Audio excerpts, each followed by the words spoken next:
Hello, welcome back. Welcome back to the Techno Innovation Hub. So it's going to be the 14th session on achieving greater career heights. Let me share the screen. Yeah, actually, we have been doing this explanation on this slide, and yeah, so we were talking about the business domains and all, and we just started the next step on academic career. Actually, just to add on about business domain now, if you want further now, just to see, just to add some details on the business domain for medical side. Right? For example, if I go here, in we have something called this. This is one of the RACGP, right? 5 domains for general practice.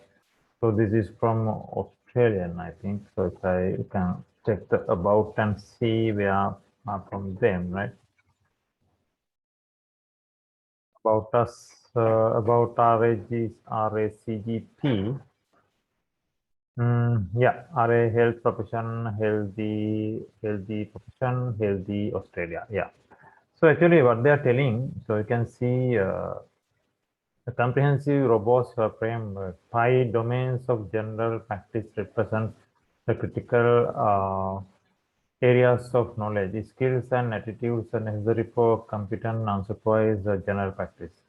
They are relevant every general patient consultant, right? So they're talking about these 5 domains. So this is especially for biology, medical side, right? So you can go to that one as well, right?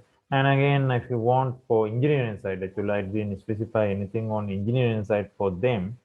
Of course, I'm just adding to the previous explanation. You can do your own research, but yeah, in the engineering side, if I go here, let me go back. Yeah, yes, I think there, this one. So on the engineering side, this is I'm an engineering, right? We have, yes, on the engineering. So, and if you go for, let's say, for architecture, right? Architecture stream on engineering. So if I click here, you can see if you go down again, this license and certification, right? Under that, this domain is coming in the business domain, right? Yes, consultation, certification, and license. You can see there's something called a National Council. You know these things. The mathematics, especially the engineering students, they should know these things. National Council for Architecture Registration book. Right? If I click here, it will take you to the requirements. You should register here, right? So you can NC NCARB, right? And you can check there. What they're telling is, you can see individuals working specializations are need to complete more focused examination like the landscape architecture registration examination, the National Council for Architecture Registration Board in CARB. Right? So just look at for that one as well. And not only that, you have more.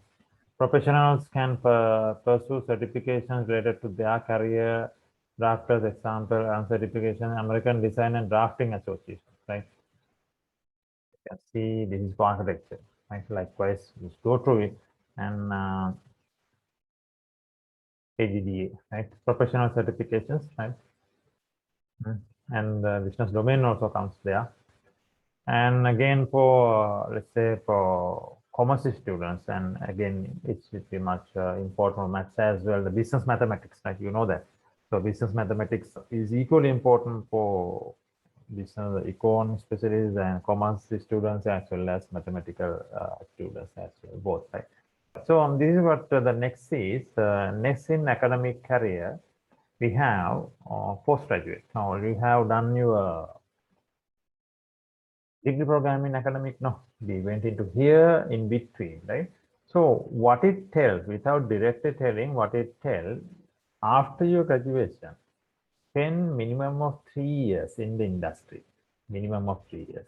5 years is much better. Don't just start postgraduate. There's no point at all. There's no point. Because now in degree program, mostly what we are doing is projects and assignments. Projects and assignments, right? When it's come to postgraduate, you are looking for a research, right? Research in a sense, these are going to be applied research, not pure researchers, right? Applied means you study existing work and you are adding to the existing knowledge. That's what applied, right? There is some research being done on a particular area, right? Particular field. You are studying the existing work, literature is reviewed, and you are adding to that. That is what applied research is. Right? So in postgraduate, you are doing most of those things, right? Dissertation kind of a thing, dissertation, even in masters as well. So to do that, you need to have industry knowledge. Otherwise, right after the graduation, you know nothing about industry, very zero, right? You may think that you know because you have worked in the intern programs and you are getting to industry and work for a certain time, but that's not enough. That is not enough. So first get the experience minimum at least 3 years. 5 years is the best. After that, start your postgraduate or master study. So that's one. Okay, so this is about, in the meantime, while you're getting here, you have to keep on filling up your professional qualifications. And you have to, and we know that T-shaped, U-shaped resources. So we are talking about resource building, T-shaped resources, U-shaped resources, right? So you need to add on your qualifications. Better to have 3 qualifications with the time, right? So by this time you are having the 3rd qualification, you may be having 8 years of industry experience. That's fine, that's okay. So within 10 years, try to achieve 3 industry professional certifications. So, and postgraduate, then this is a business domain. So that's what I mentioned. With the time, the domain expertise also should go. If you are having more than 5 years experience in industry, it's time to build the second domain expertise as well. Now in IT, if you are the banking expertise, if you have done the banking exams and all, so it's time to look at about apparel sector or telco sector likewise. And then the postgraduate, after that, yes, you have postgraduate, then comes the master's. Of course, you can do these two together, right? Your master's degree. You can do a business administration, MBA or MSc, kind of, there are a lot of things. And again, you go back to the previous site, the website that I was talking. They have, right, best colleges. And again, you have to do the same research. So I'm not repeating it. Whenever you start a next ladder in your academic career or whatever career, do the latest industry research first. Don't just go just somebody's tell. Don't just go and start a professional certification because of somebody's telling. He may be experienced person, but you do your self-study, right? So do the research. Enough of internet access is there. Enough of resources are there in internet. Not like old days. No need to go for libraries and search for those things. Just Google it, right? It don't take much time. And do your research, right? Do your research. At least for 1 to 2 weeks study you do there, and you get to your own outcome. Plus, you compare what the expertise also telling in the industry.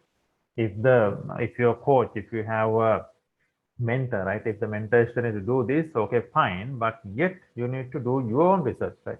Then compare what the mentor says, and if you want, you can discuss with your mentor again with the expertise on the industry. Then you finalize and come back and start your professional qualifications. So again, whatever your postgraduate studies, you have to do the research first. That's what I'm telling.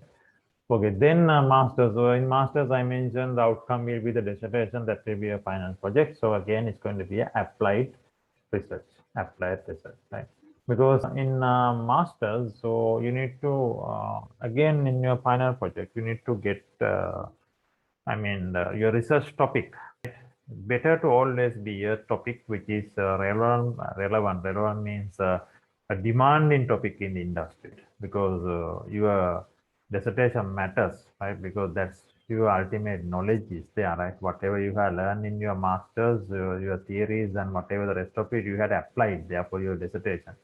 If it is an implementation project, then again you need to do some practical aspect as well, right? If it is only designing, yet again you need to come to a conceptual models and all, right? Hypothesis, define, a lot of things are there. So get narrow down your topic first, focus it, right, and get a best topic from the industry as per the demand, as per the current demand. So that is on dissertation. Having done that, finally you can think about doing your PhD. Doctor of Philosophy, right? And this is not a must actually, but it depends. So if you are, let's say, if you are a university affiliated person, like a lecturer, kind of holding a total job role which related to academy, is fine. You can go ahead, continue in academic side and go for doctorate and beyond that and professor and likewise. It's okay.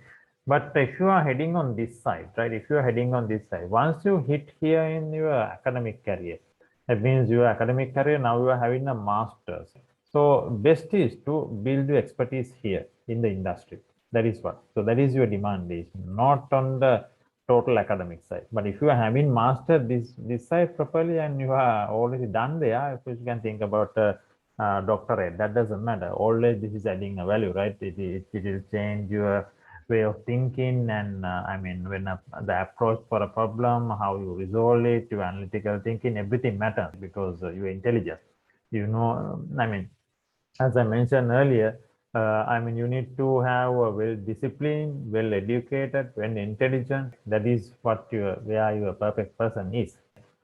A perfect person must have well-educated person, a well-disciplined person, and intelligence. That has to be there. All has to be there. Everything has to be balanced for you. Then only you can make the right view, right approach, right decision making.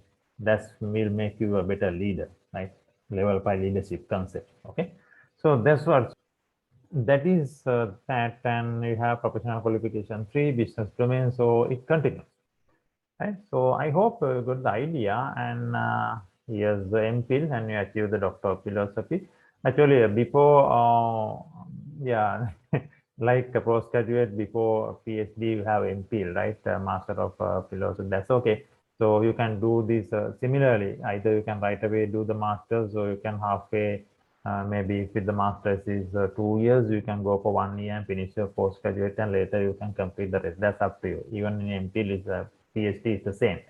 So you can maybe PhD is a 5 years program, right? Maybe.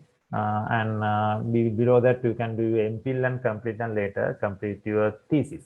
And PhD, the special thing is you are not doing applied research.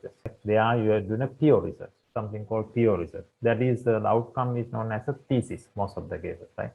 Now here the final outcome in your degree is known as projects and assignments, no? And your master's it is known as a dissertation, and in PhD it is known as a thesis. So thesis is a complete new knowledge. You have to do your thesis. That is, we can't say it's a research. It's a research, but it's a pure research. Pure research, right? You need to get existing knowledge first. That's true, but you are exploring a new field, and you are trying to add new knowledge to the world. Introduce something. Maybe you look for a patent later. Tell him that I claim for this. I am the ownership is myself. I own this knowledge. So that's why it's a pure research. It's a total new thing, right? So PhD. Yes, so and always remember the IT piece in the career portal. That's true. That's why I put it in red, right? In any of these career field, you must in touch with IT. That is a must nowadays, right? Especially with this pandemic, what happened, right? Because business survive because of IT. Otherwise, there is no way, right? Work from home, right? Everybody work from home. Who facilitate the infrastructure? The infrastructure facilitation was possible because of IT, right? Infrastructure. Zoom calls all behind infrastructure, information technology, and those automations are there, right? So therefore, you need to have your awareness, right, on IT, wherever, whatever field you are in, right? And this now, especially the digital transformation is skyrocketing and going faster. So things are going to be fully automated in the future, smart buildings, a lot of things are going to come into place. So you better to have IT knowledge, and maybe medical, maybe commerce, right? Whatever, right? Maybe in engineering, you need to have the relevant IT knowledge. In entrepreneurship, you need to have ERP knowledge, enterprise resource plan. What are the best ERP like SAP, right? Oracle, they have their Oracle e-business suite and their net suite, right? And we have IFS ERPs likewise. Hmm. So many, even in maths, we have different IT awareness tools. For engineering, you have specific IT knowledge is required for this automation, this CAD/CAM manual for architecting, right? A lot of things are there, right? So even for medical, so I don't need to tell one by one. Again, you have to get your ITPs. Again, that is also another research for you. So that will make you a balance, give you a balanced career. Right. Okay. Hope we are done there. Right. Okay. So I'll stop here and I'll meet you soon in the next session. Okay. Bye bye.